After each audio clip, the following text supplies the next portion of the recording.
السلام علیکم محترم ناظرین۔ کہتے ہیں کہ ایک انگریز پاکستان میں گھومنے آیا، ساتھ میں اپنی وی آئی پی کار بھی لایا۔ پاکستانی سڑکوں پر کار چلاتے چلاتے ایک سنسان جنگل میں کار خراب ہو گئی۔ انگریز پریشانی سی حالت میں ادھر ادھر دیکھنے لگا تاکہ کسی سے کوئی مدد طلب کر سکے۔ وہاں سے ایک پاکستانی ڈرائیور کا گزر ہوا۔ انگریز نے کار روکنے کا اشارہ کیا۔ جب کار رکی تو انگریز نے کہا، میری کار میں کچھ خرابی ہو گئی ہے، آپ کچھ مدد کر دو۔ پاکستانی ڈرائیور کار سے اتر کر انگریز کی کار چیک کرنے لگا، مگر کار تو آٹومیٹک تھی۔ سر، اس کار کو ٹھیک کرنا میرے بس کی بات نہیں۔ ہاں، اگر آپ اجازت دے دو تو میں کچھ جگاڑ کر دوں تاکہ آپ شہر میں گیرج تک پہنچ سکیں۔ انگریز نے کبھی جگاڑ دیکھا نہ سنا تھا۔ جی بالکل، جگاڑ کر دو۔ پھر انگریز شہر تک پہنچ ہی گیا۔ جب انگریز کو شراب پینے کی طلب ہوئی تو دکانداروں سے دریافت کیا، مگر ہر دکاندار نے انکار کیا کہ ہم شراب نہیں بیچتے۔ ایک آدمی جو کچھ شراب کا عادی تھا، اس نے انگریز سے کہا، اگر آپ مجھے کچھ رقم دے دو تو میں کچھ جگاڑ کروا دوں گا۔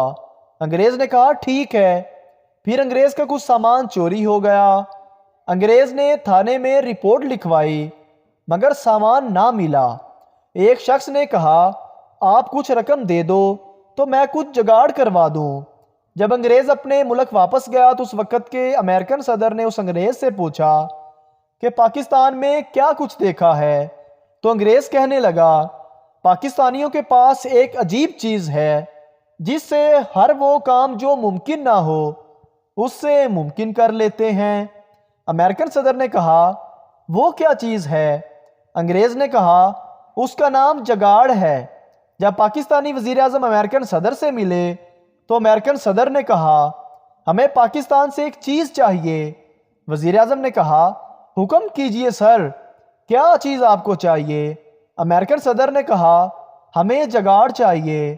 وزیر اعظم نے معذرت کرتے ہوئے کہا، ہم یہ چیز نہیں دے سکتے کیونکہ ہمارا پاکستان ہی خود جگاڑ پر چل رہا ہے۔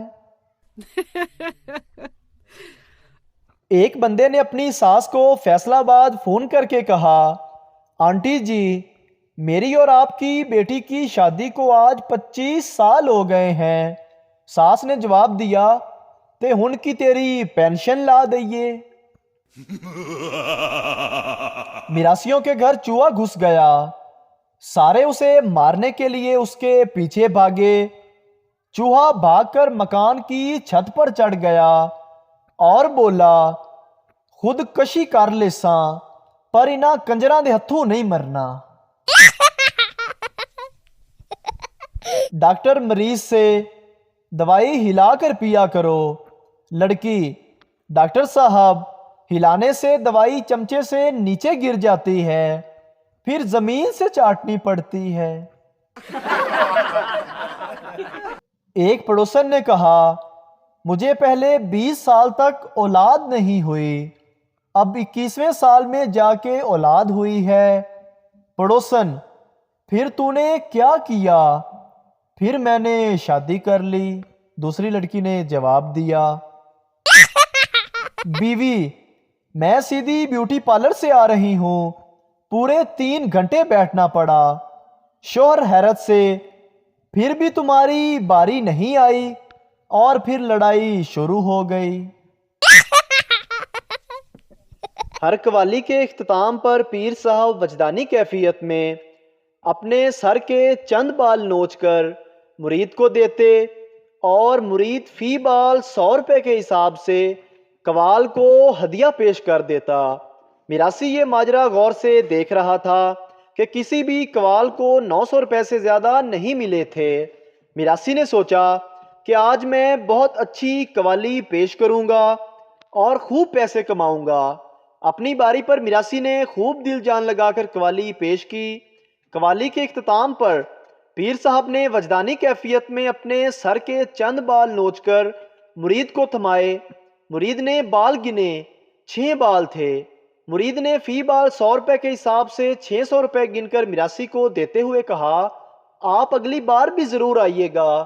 میراثی بولا مولا خوش رکھے، میں ضرور آواں گا، پر اگلی باری پیر صاحب دے وال میں آپ پٹاں گا۔ ایک دفعہ ملا نصیر الدین بازار سے جا رہے تھے کہ پیچھے سے کسی نے انہیں زور سے تھپڑ مار دیا۔ ملا صاحب نے غصے سے پیچھے دیکھا، وہ شخص گھبرا کر بولا معاف کرنا، میں سمجھا کہ میرا دوست ہے۔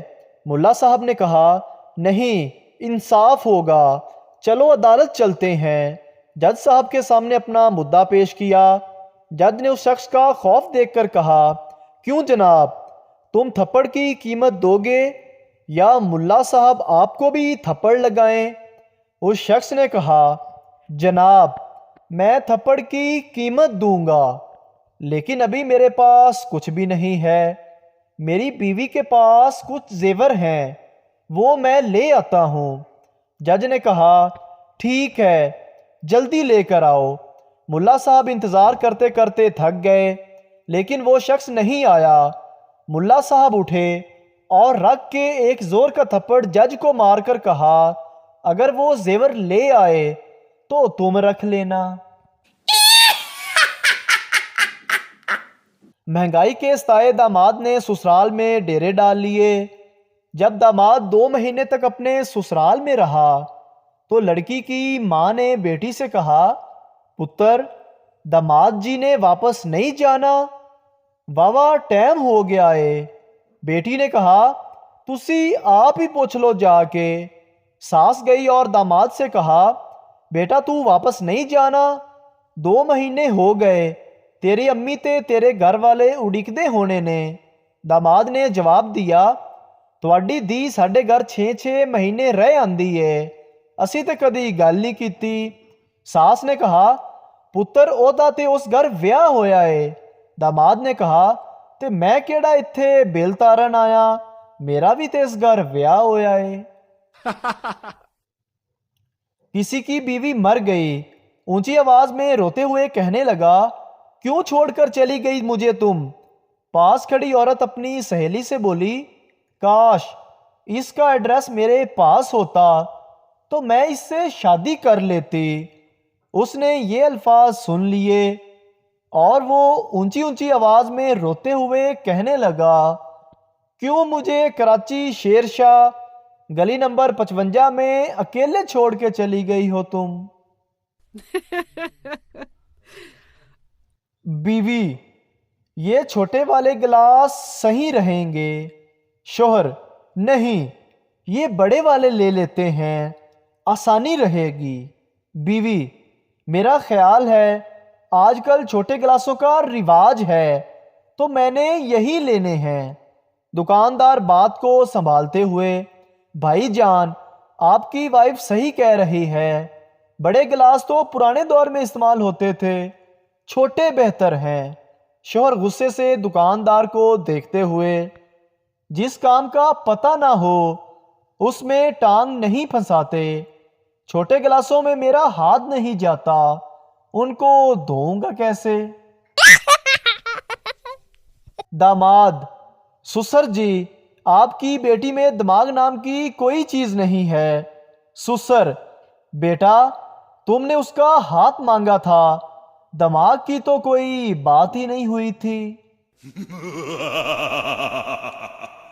ڈاکٹر نے عورت کے منہ میں تھرمامیٹر رکھ کر منہ بند رکھنے کا کہا۔ شوہر بیوی کو اتنی دیر خاموش دیکھ کر بولا ڈاکٹر صاحب یہ چیز کتنے کی آتی ہے؟